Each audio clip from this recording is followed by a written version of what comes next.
Greetings, everybody. My name is Larry Williamson, and I'm with the Office of Diversity and Inclusion, Frank W. Hale Black Culture Center. We are so glad to be here today for our first financial aid informational video. I have some tremendous expertise with us today, actually more than 40 years of experience with financial aid. I'm going to introduce them as they're going to slowly talk about themselves, and then we have some questions that we feel that will be imperative to facilitate your experience through the Ohio State University. First and foremost, I would like to thank Mr. Josh Edmonds for his video excellence and getting this out to you. We are so thankful for you, Josh. And then from that point, we're going to start off with the recently ordained Dr. Shannon Gonzalez Miller. Shannon has so much experience and been with the Office of Diversity and Inclusion as far back as the Office of Minority Affairs. So Shannon, just share a little bit of your experiences with us so the people that'll be able to view this can see the excellence that we are going to provide with financial aid services.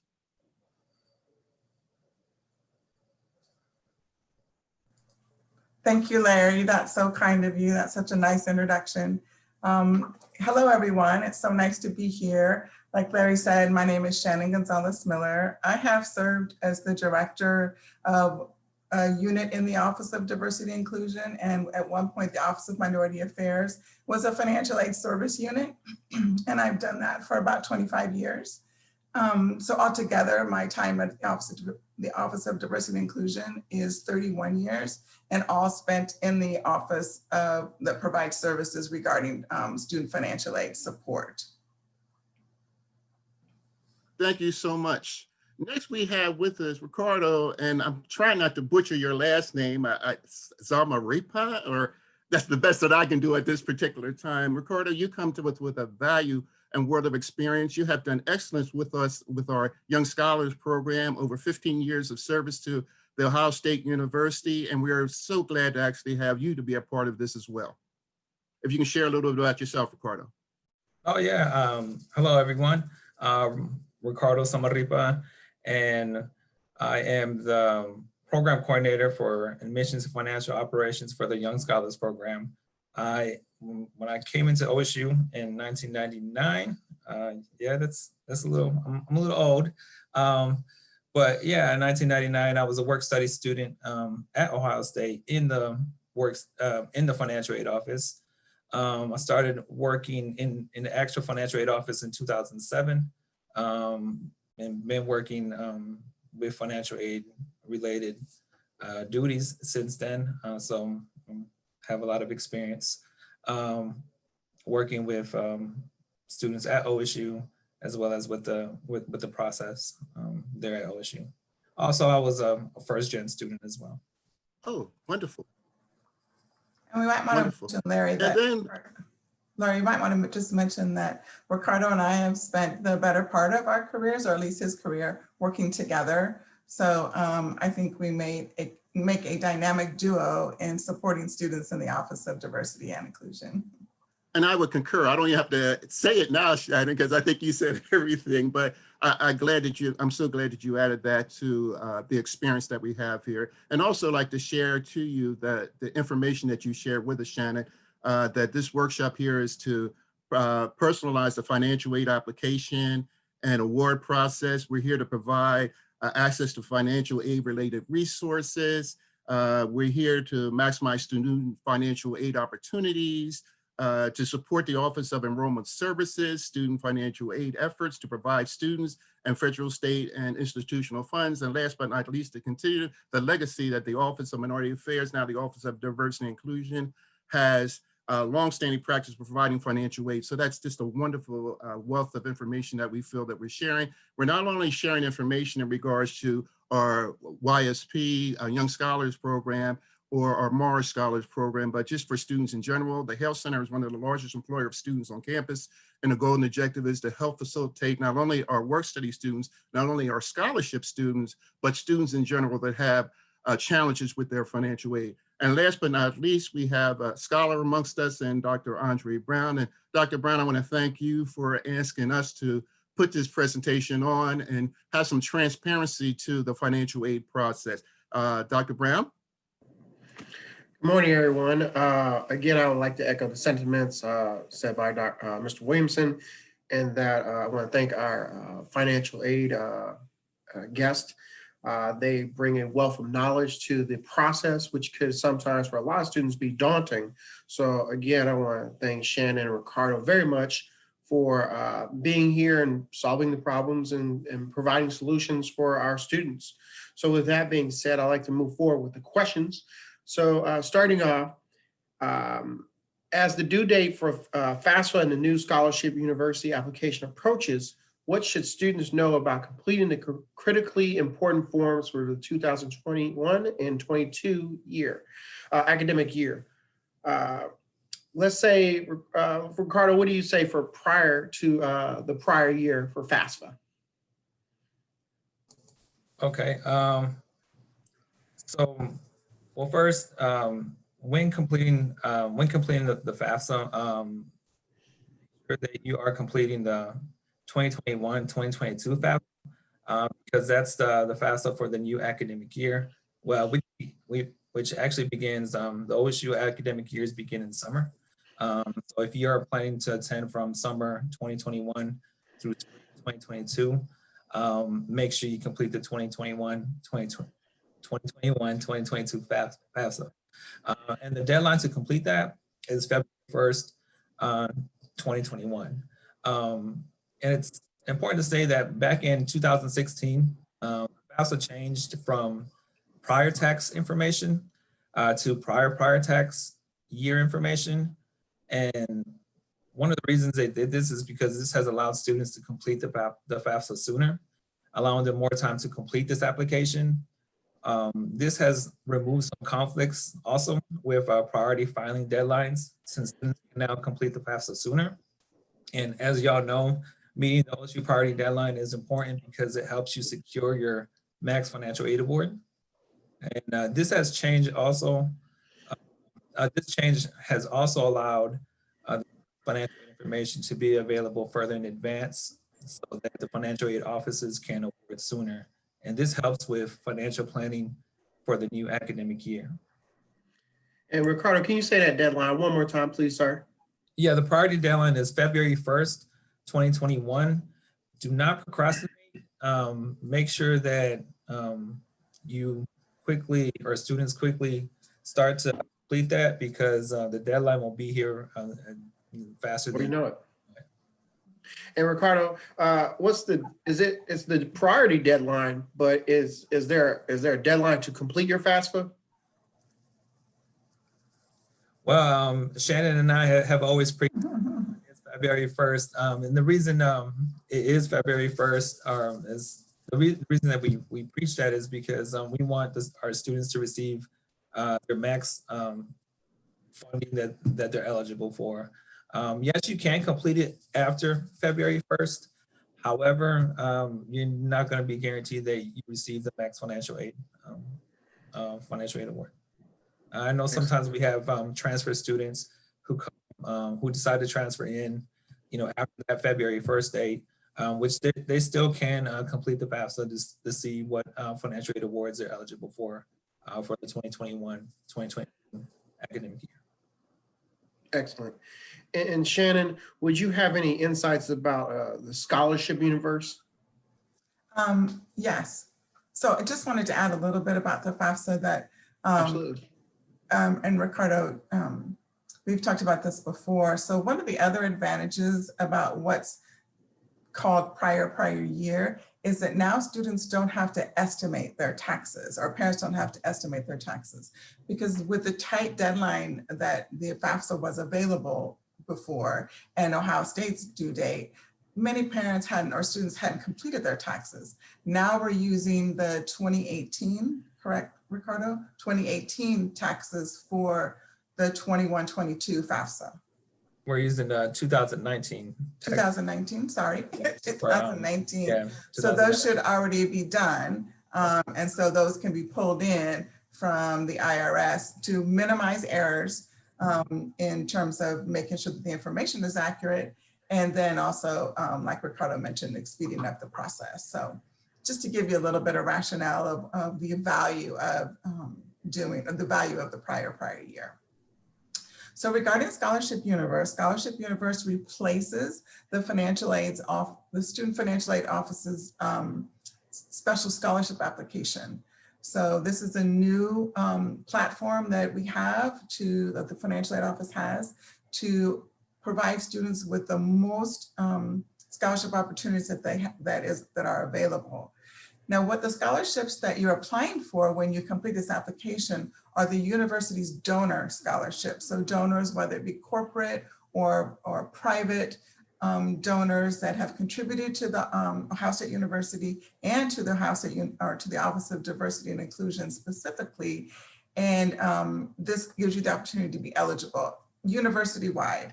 In addition, this new platform will allow you to apply for scholarship or be considered for scholarships that are external to Ohio State. So the financial aid office has vetted vendors who are, or places, organizations that are offering scholarships, and only those will be included. But that's what will happen, is you'll be considered for those as well. And as you complete the application, it's a secure application. So you'll log in and provide your information. And the more information that you provide, the more scholarships that'll pop up in terms of scholarships that you may be eligible for. So it'll give you a sense of the number of scholarships that you may be eligible for and the type of scholarships or the sources of scholarships. A key thing to keep in mind when you're doing this application are the essays. So the application is gonna populate your information from Buckeye Link. So your major, your GPA, and those kinds of things.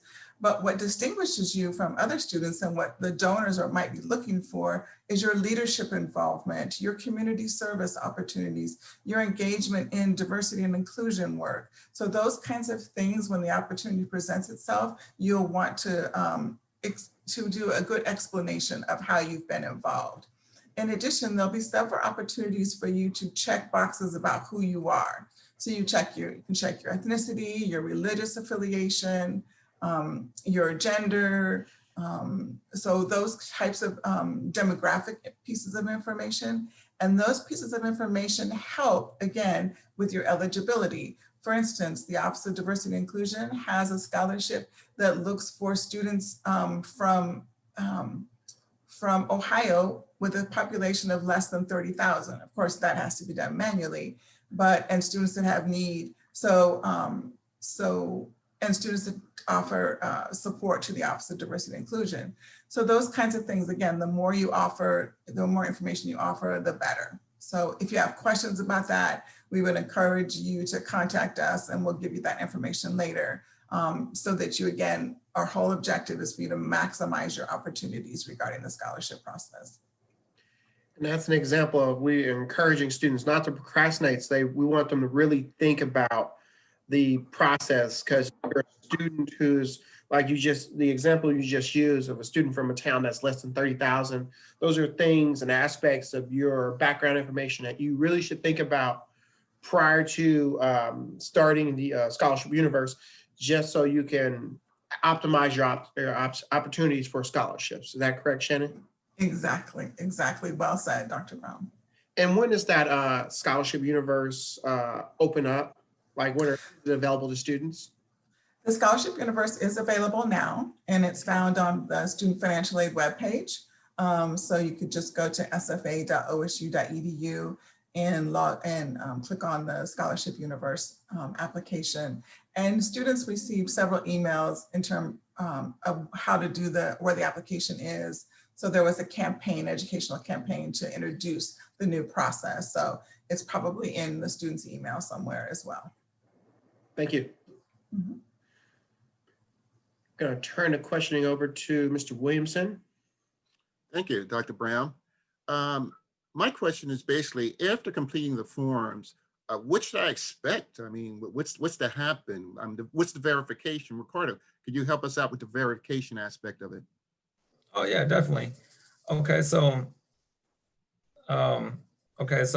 once scholars, ODI scholars, or just anyone in general, students complete the FAFSA, it takes about 2 weeks for the Office of Student Financial Aid to pull in your 2021-2022 FAFSA.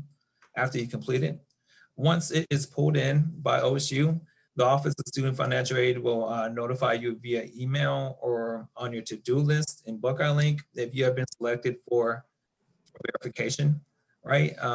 So what is verification, right? Verification is a review of financial aid and other demographic information.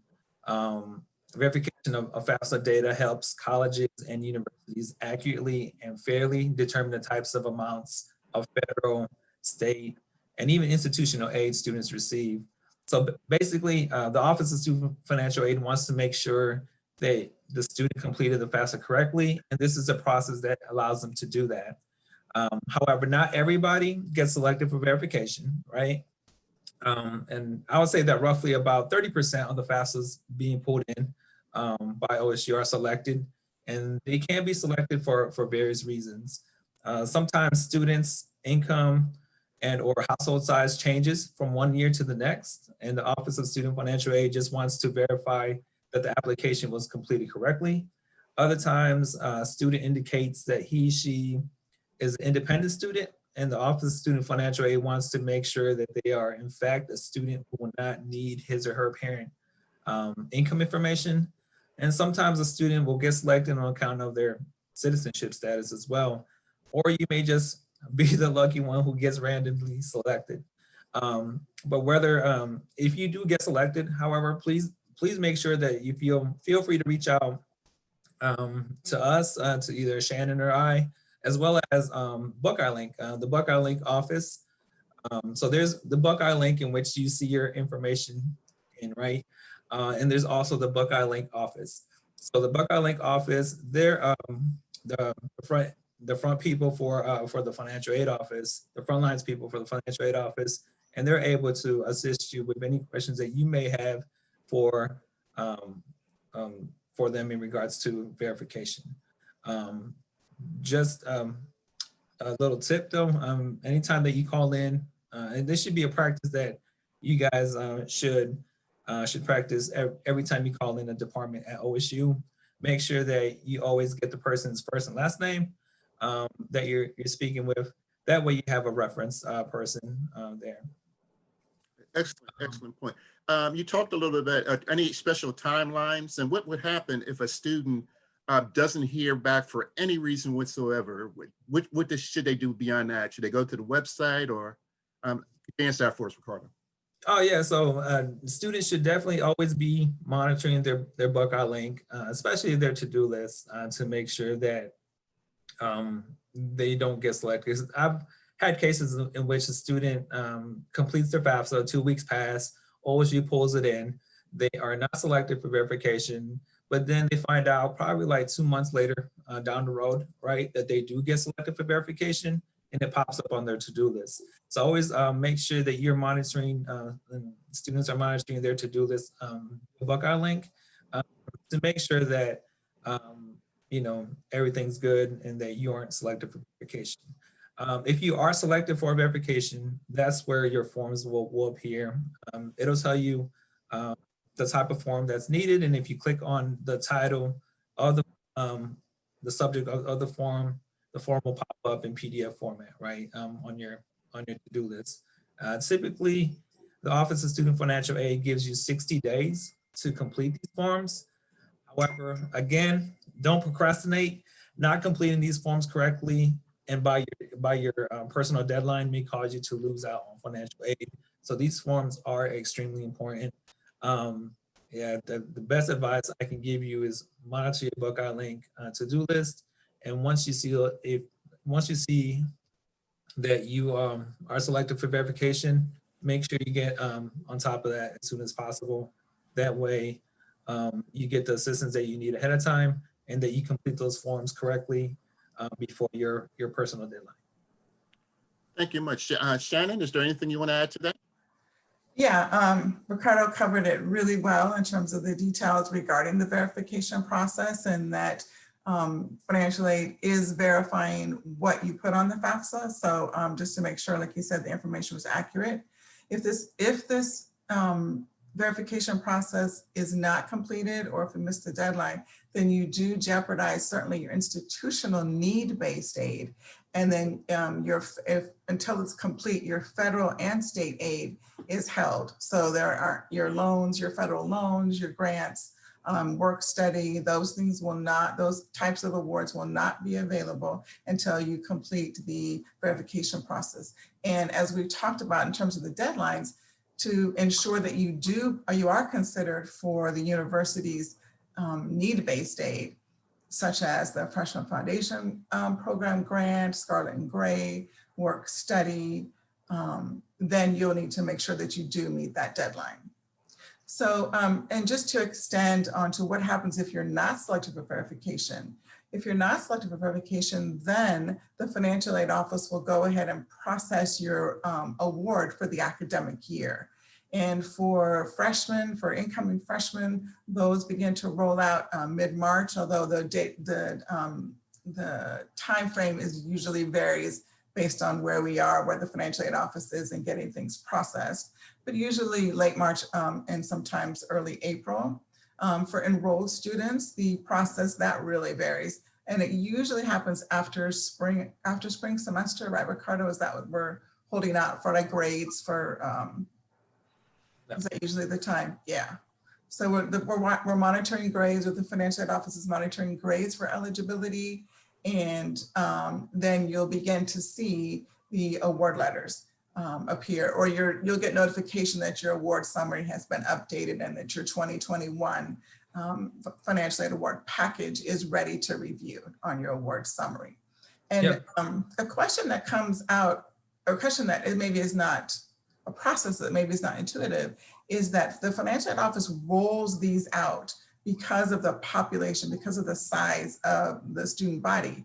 Should we decide to roll them out all at once, I think we're pretty sure the system would crash. So if your friend gets an award and you don't, kind of hold on and just keep watching. If time goes by that feels uncomfortable, then, you know, from what we suggest the timeline to be that you should receive an award, then make sure you contact us as soon as possible, as Dr. Brown alluded to. Waiting until August or the week of school does not support you in terms of maximizing your eligibility. There's very little we can do at that time. So just wanted to add that. Go ahead, Ricardo, you wanted to add? Yeah, a couple of things. And I just want the students to know that if you do get selected for verification, don't panic, right? I know sometimes, you know, you guys have assignments due and you have, you know, midterms due, and then on top of that, oh, I have verification that's due. Don't panic. And the school is not picking on you. You know, all they're trying to do is just to make sure that what you put on the FAFSA, they're just trying to verify that the information is correct.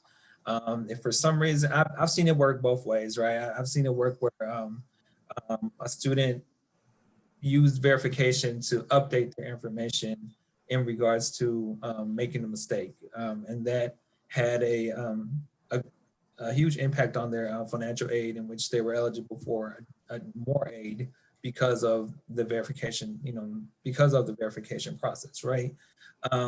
So, you know, students, don't panic. If you are selected for verification, school's not picking on you. Just make sure that you reach out to help. And there's a lot of, you know, a lot of places that you can come to us in ODI. We'll help you with the verification process. We do understand that for some students, this is the first time being selected for verification. And for other students get selected every year, right? So they're kind of more experienced in what to do. But for those who, you know, this is their first year getting selected for verification, don't panic. Reach out for us for help. Yeah, also, again, you can contact the Buckeye Link office for assistance on how to properly, you know, complete the forms. So there is a lot of help for you guys so that you guys can complete these forms correctly and by or before your deadline. Yeah, I think that's really important, Ricardo, because we know that this can create anxiety for students. And so we do want you to address it as soon as possible. Because when there is anxiety, then you can make mistakes, and we want to avoid that. And including in the verification process, you may miss a box, check a box, or miss one of the questions answered, and then you have to start over. So what I think Ricardo and I would both prefer is that you reach out sooner than later. The sooner that you reach out, the more we can be of assistance to you. And students often feel like it's a burden for them to ask us questions, but this is our job. This is what we get paid to do, is to support you through this process. We want you to graduate. We want you to graduate with as little debt as possible. And to do that, you need to complete all these aspects of getting your financial aid. So don't ever feel like you're a burden to either one of us, Ricardo. I always tell students, when you're a burden, if you're being a burden, I'll be the first to tell you. But you're never a burden. We do this because we enjoy it. We love it. It's kind of a niche expertise that not too many people have. So I know I take pride in being able to provide students. And the other key thing to know, amongst a million things, is that Ricardo and I have support in the financial aid office. So we have staff assigned to support us. So if there's something we can't answer, and often there is, probably more for me than Ricardo, but if there's something I can't answer, then I have access to resources to get those answers for you.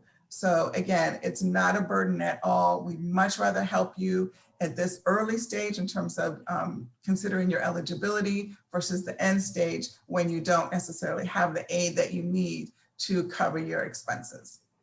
Excellent points. I'll turn the questions over to Dr. Brown. Thank you for your expertise, Shannon.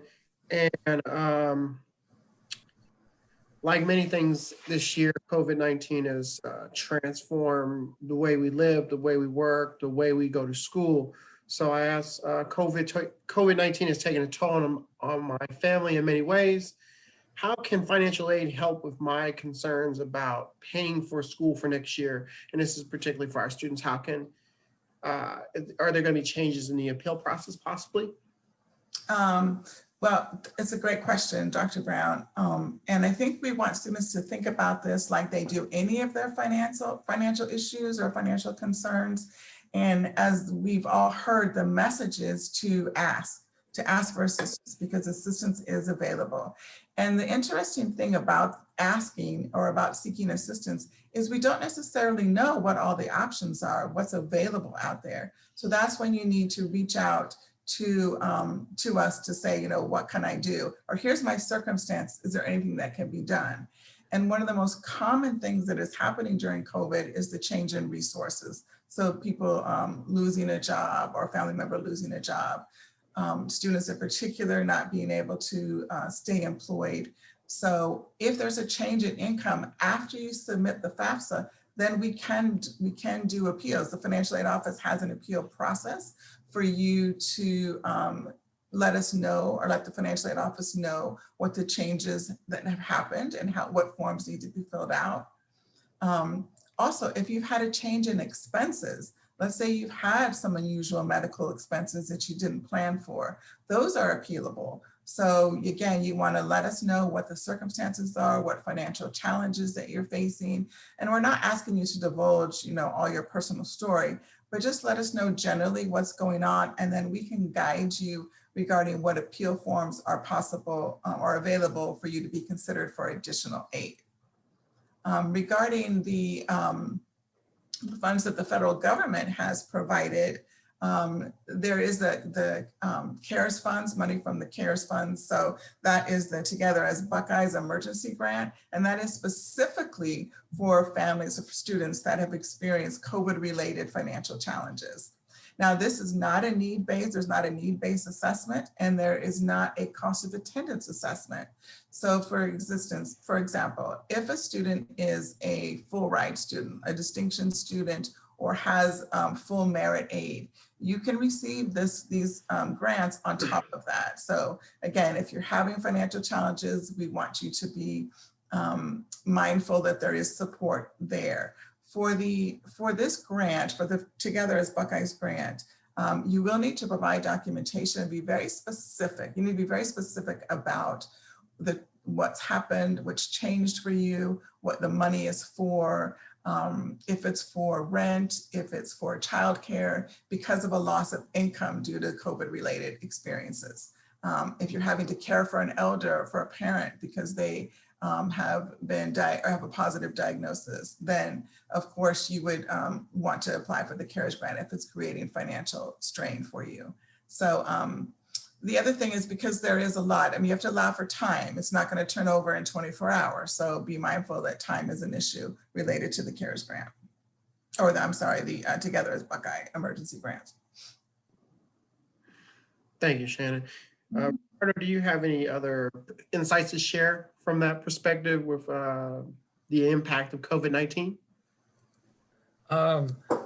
Shannon did an excellent job in covering it. The only thing I would add, though, is for students, make sure that if you are experiencing a hardship, make sure you reach out as soon as possible. Some of these funds may be limited or are limited, so the sooner the better. So make sure you reach out.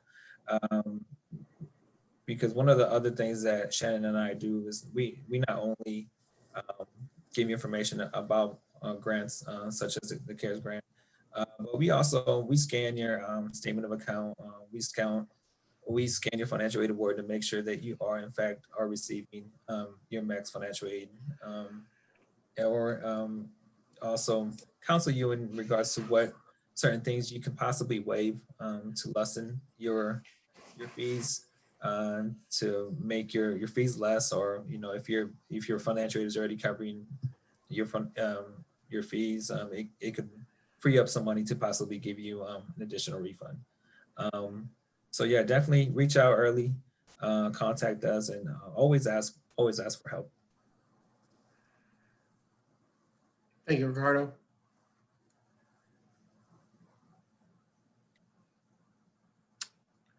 Okay, I'm going to just ask this one final questions, and then we'll turn it over to Dr. Brown in regards to the final comments. Within the Office of Diversity and Inclusion, and specifically within the Health Center, we get so many students that ask us, where do I go? Where do I get the information? And I know you guys have said this throughout, but as we work with our students, they get consumed in so many different type of things. So where's the best place to go get all this type of information? We just want to make sure that we reinforce it constantly. So I'm going to ask both Ricardo and Shannon to give their closing remarks on that. Well, I think the best approach to accessing the information is really to connect with your relationship, the person you have a relationship with in the Office of Diversity and Inclusion. So if you have a relationship with Dr. Brown, feel free to reach out to him. You're welcome, Dr. Brown.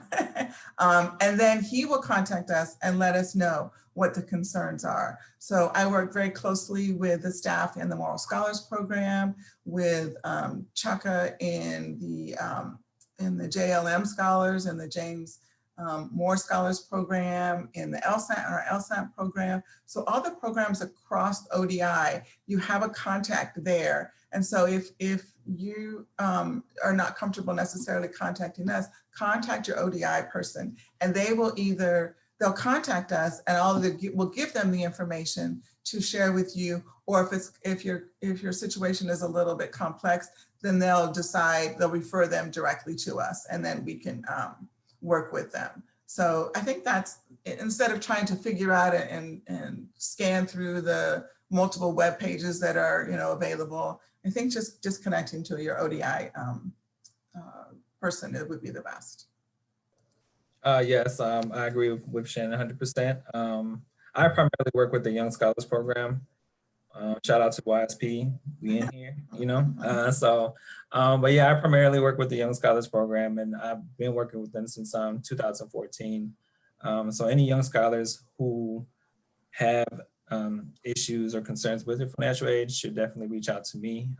Personally, they already do a great job of doing that.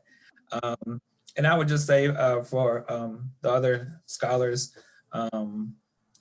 asking questions to Shannon, just be patient.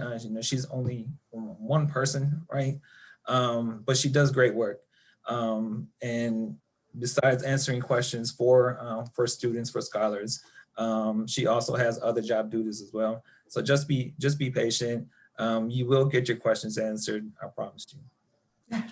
So And yes, what about Shannon? And what about the non-funded students of ODI? Where should they actually reach out? And I do say that you both do an excellent job with the Office of Diversity and Inclusion, with all of our scholarship students. And we thank you so much for the services that you do for our non-ones too. So I'll answer that question, and Dr. Brown, and she'll wrap it up. Yeah, they would definitely reach out to the Buckeye Link office.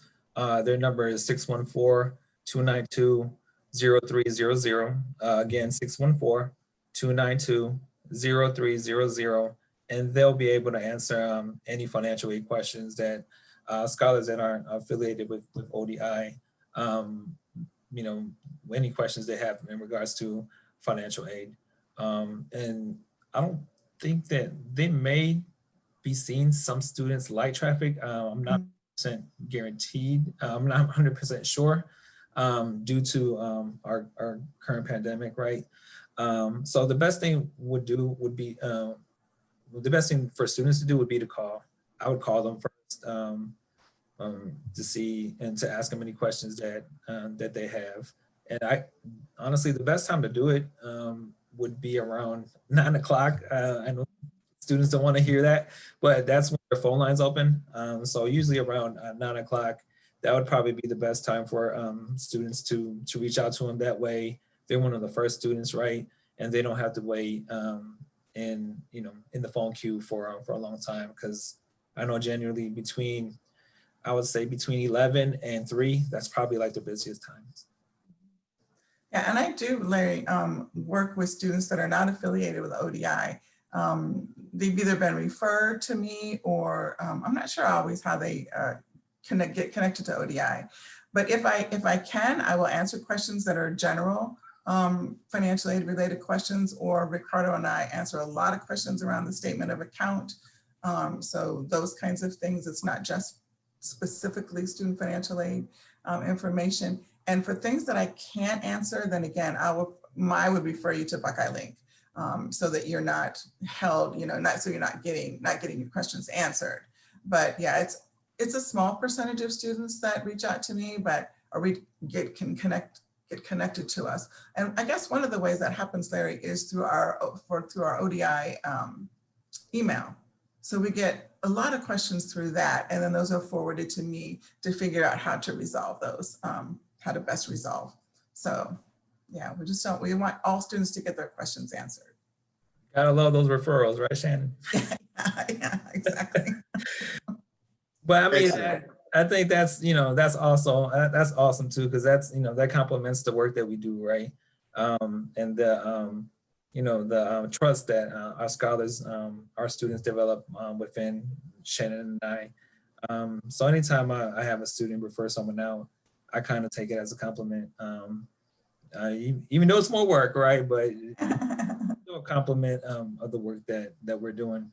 To be able to develop that trust with our scholars, with our students, is huge for Shannon and I, and that's something that she has been teaching me ever since when I came into ODI under scholarship services. So thank you for that, Shannon. Oh, you're welcome, Ricardo. Thank you. So if I'm not available, Ricardo is my backup. So he does work with students as needed, with the permission of his supervisor, Dr. Thomas. Thank you, guys. Excellent. Dr. Brown? Well, I want to thank everybody on this call. I want to thank Mr.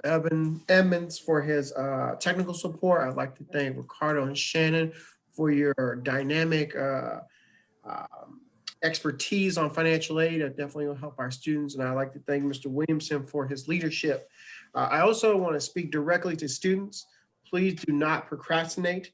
Our deadline for priority FAFSA is February 1st, 2021. So please apply as soon as you can.